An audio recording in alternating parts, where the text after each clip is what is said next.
Hello guys, welcome to i-tutor Academy. In today's session, we will start with human resource demand forecasting. There are two approaches to HR demand forecasting, that is quantitative and qualitative.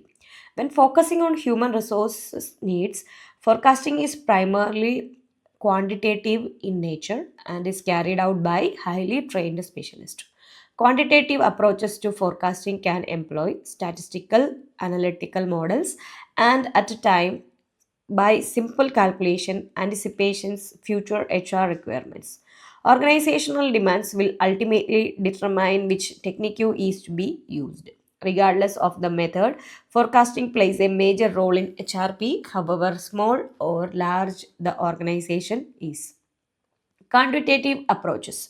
Quantitative approaches to forecasting involve the use of statistical or mathematical techniques. Trend analysis, modeling, or multiple predictive techniques are some of the quantitative techniques used. Trend analysis. It forecasts employment requirement on the basis of some organizational index and is one of the most commonly used approaches for forecasting HR demand. Following steps indicates the steps of trend analysis. First, select an appropriate business factor. This should be the best available predictor of human resources needs.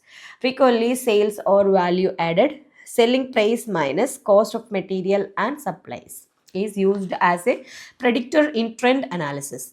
And second is plot a historical trend of the business factor in relation to number of employees. The ratio of employee to the business factor will provide a labor productivity ratio. For example, sales per employee. And third one is compare the productivity ratio for at least the past 5 years.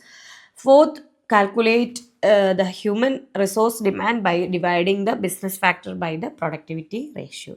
Finally, project human resource demand out to the target year.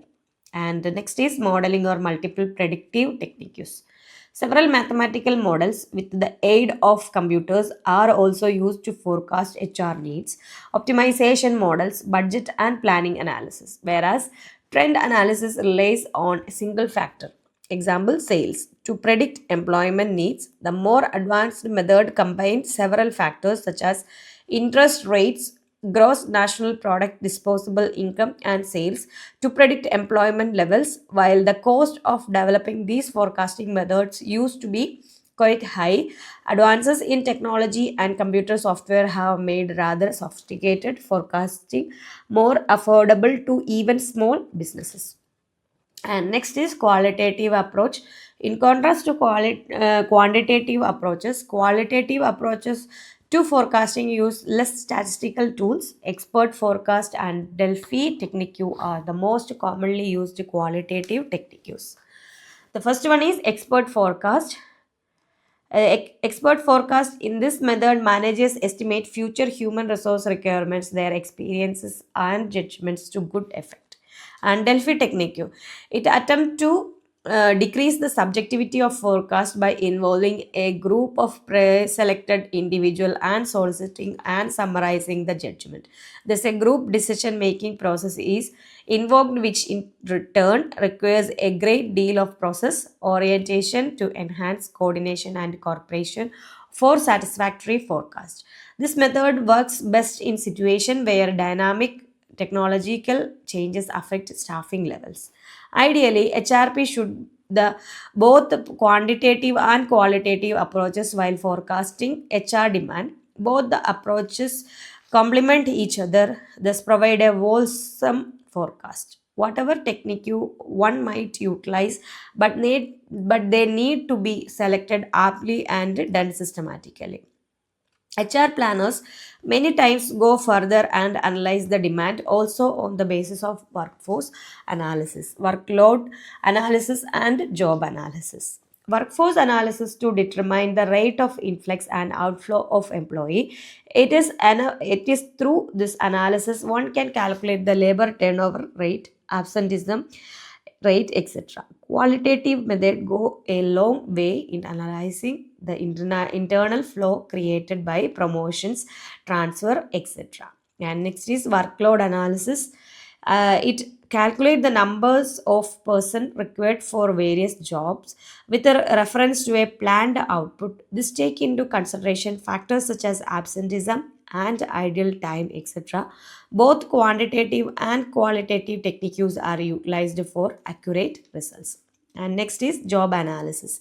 Job analysis helps in finding out the abilities or skills required to do the job's efficiently. A detailed study of job is usually required to do the job effectively, and a detailed study of job is usually made to identify the qualification and experience required for them.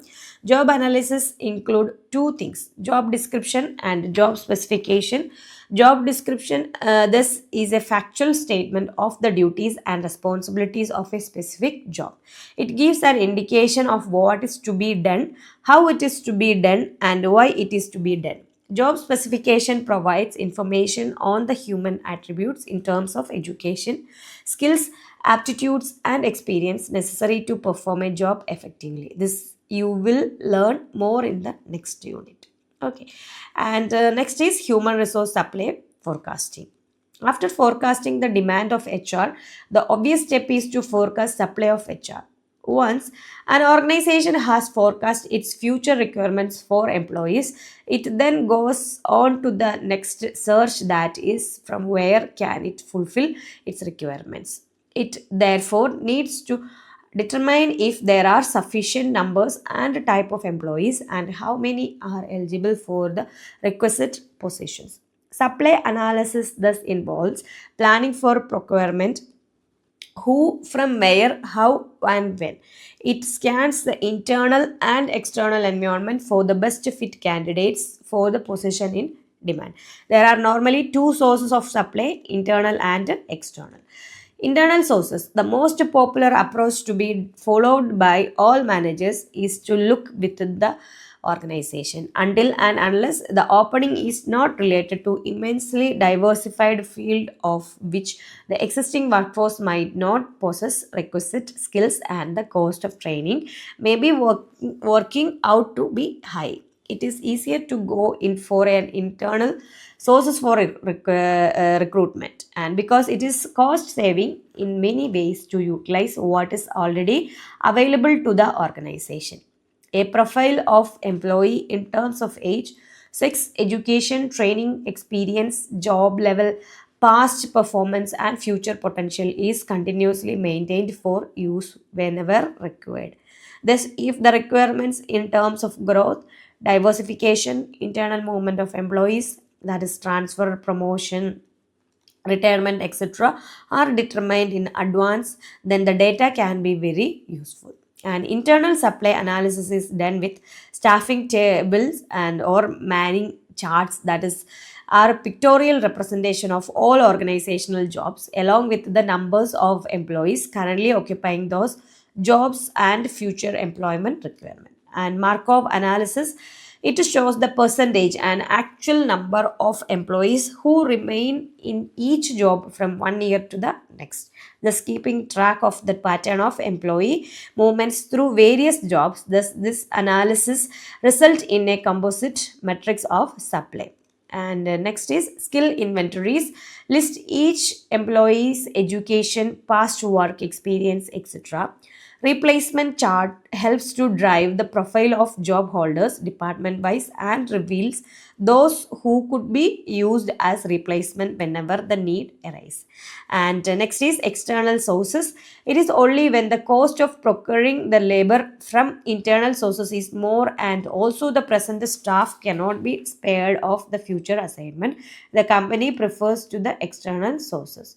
Therefore, to summarize, the following data should be available for a comprehensive supply forecast. Next is the skill base, potential trainability, and current and potential productivity level of the existing workforce. And the second one, the structure of the existing workforce in terms of age distribution, skills, hours of work, rate of pay, and so on. The possible changes in the productivity, size, and structure of the workforce due to resignation and retirements, promotion and transfer, absenteeism, and other external factors, economic and cultural, which may induce such a changes. And the next is the availability of the relevant skills in the external labor market for present and future use. The HR planner will have to assess and monitor factors such as market value, image preference of the existing labor for the company, motivation of the prospective candidate to join the company. And next is human resource gap analysis. The final stage is to balance out the demand and supply gap. The closer the gap, the better it is for the company when it actually goes into procuring. A comparison chart can be developed to find what is available and to what extent it can fulfill the demand forecast. This exercise help us have an idea of the quantitative and qualitative gap in the workforce. A reconciliation of demand and supply forecast will give the number of people to be recruited or made redundant as the case may be. In this process, a company always need to keep repeating this step as it operates in a changing environment, and requirement change in product mix, union agreement and competitive action are some of the important things that need special attention.